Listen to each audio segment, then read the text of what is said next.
இருக்கின்றார். கடையநல்லூர் தொகுதிக்கு கிருஷ்ணமுரளி வாய்ப்பை தக்க வைத்துக் கொண்டிருக்கின்றார். தென்காசி தொகுதிக்கு செல்வ மோகன்தாஸ் போட்டியில் இருக்கின்றார். ஆலங்குளம் தொகுதியினுடைய வேட்பாளராக KRP பிரபாகரனும், திருநெல்வேலி தொகுதியினுடைய வேட்பாளராக தச்சை கணேசராஜாவும் தற்பொழுது போட்டியில் இருக்கின்றார்கள்.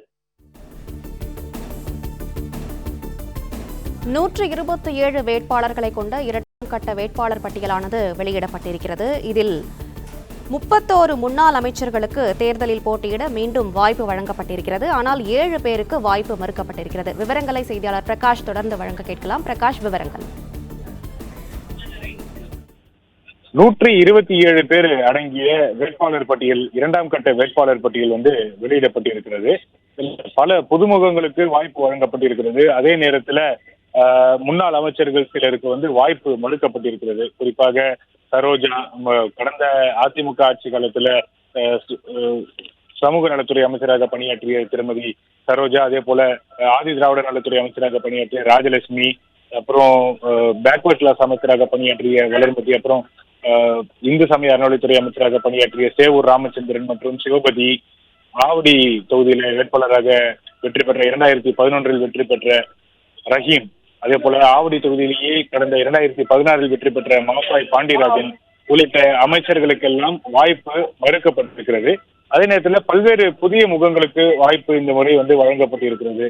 அதே போல 31 முன்னாள் அமைச்சர்களுக்கும் இந்த முறை சட்டமன்ற தேர்தல் அவர்களுக்கு வாய்ப்பு வழங்கப்பட்டிருப்பதை பார்க்கிறோம். 127 தொகுதிகளுக்கான வேட்பாளர் பட்டியல் வெளியிடப்பட்டிருக்கிறாங்க. அதுல பல்வேறு முக்கிய வேட்பாளர்கள் அறிவிக்கப்பட்டிருப்பதை பார்க்கிறோம். கும்மிடிப்பூண்டி தொகுதிக்கு வி சுதாகர் புதுமுக வேட்பாளராக அறிவிக்கப்பட்டிருக்கிறார். அவர் பூண்டி கிழக்கு ஒன்றிய செயலாளராக பணியாற்றியவர் என்பது குறிப்பிடத்தக்கது. பொன்னேரி தனி தொகுதிக்கு திருநியம் பலராமன் வேட்பாளராக அறிவிக்கப்பட்டிருக்கிறார். திருத்தணி தொகுதிக்கு திருத்தணிக்கோ அரி வேட்பாளராக அறிவிக்கப்பட்டிருக்கிறார். திருவள்ளூர் தொகுதிக்கு BV ரமணா, முன்னாள் அமைச்சர் BV ரமணா வேட்பாளராக அறிவிக்கப்பட்டிருக்கிறார்.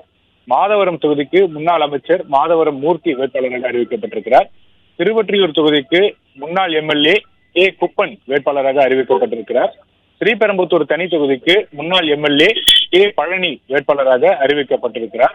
தாம்பரம் தொகுதிக்கு சிற்றப்பாக்கம் ராஜேந்திரன் வேட்பாளராக அறிவிக்கப்பட்டிருக்கிறார். செங்கல்பட்டு தொகுதிக்கு கஜா என்கின்ற கஜேந்திரன் வேட்பாளராக அறிவிக்கப்பட்டிருக்கிறார். இரண்டாம் முறையாக அவருக்கு இந்த தொகுதியில போட்டியிடுவதற்கு வாய்ப்பு வழங்கப்பட்டிருக்கிறது. 2021 போட்டியிட்டு தோல்வி தழுவிய நிலையில மீண்டும் அவருக்கு வாய்ப்பு வழங்கப்பட்டிருக்கிறது. செய்யூர் தனி தொகுதிக்கு ராஜசேகர் வேட்பாளராக அறிவிக்கப்பட்டிருக்கிறார்.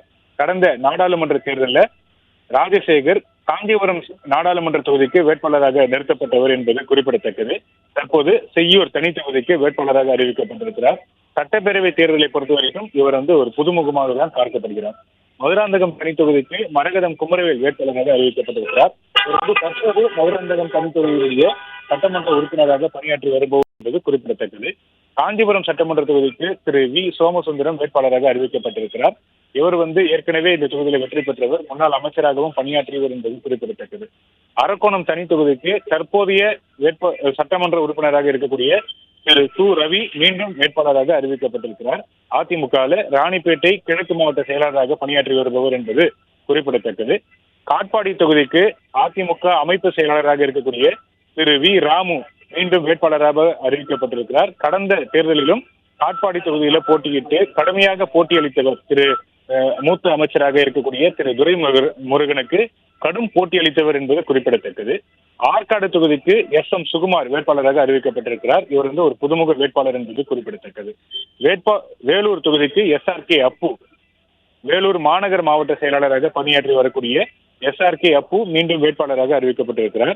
அணைக்கட்டு தொகுதிக்கு வேலழகன், இவர் ஒரு புதுமுக வேட்பாளர், மீண்டும் அணைக்கட்டு தொகுதிக்கு வேட்பாளராக அறிவிக்கப்பட்டிருக்கிறார். குடியாத்தம் தனி தொகுதிக்கு ஏற்கனவே கடந்த சட்டப்பேரவை தேர்தலில் போட்டியிட்டு தோல்வி அடைந்த நிலையில மீண்டும் திருமதி பரிதா புருஷோத்தமன் அவர்களுக்கு குடியாத்தம் தனி தொகுதி வேட்பாளராக அறிவிக்கப்பட்டிருக்கிறார். வாணியம்பாடி தொகுதிக்கு தற்போதைய MLA செந்தில்குமார் மீண்டும் வேட்பாளராக அறிவிக்கப்பட்டிருக்கிறார். ஆம்பூர் தொகுதிக்கு மாதனூர் மேற்கு ஒன்றிய செயலாளராக பணியாற்றி வரக்கூடிய வெங்கடேசன் ஆம்பூர் தொகுதிக்கு புதுமுக வேட்பாளர் நிறுத்தப்பட்டிருப்பது குறிப்பிடத்தக்கது. ஊத்தங்கரை தொகுதிக்கு தற்போதைய சட்டமன்ற உறுப்பினர் TM தமிழ்செல்வன் வேட்பாளராக மீண்டும் அறிவிக்கப்பட்டிருக்கிறார். பர்கூர் தொகுதிக்கு பர்கூர் மேற்கு ஒன்றிய கழக செயலாளராக இருக்கக்கூடிய இசி கோவிந்தராஜன் வேட்பாளராக அறிவிக்கப்பட்டிருக்கிறார்.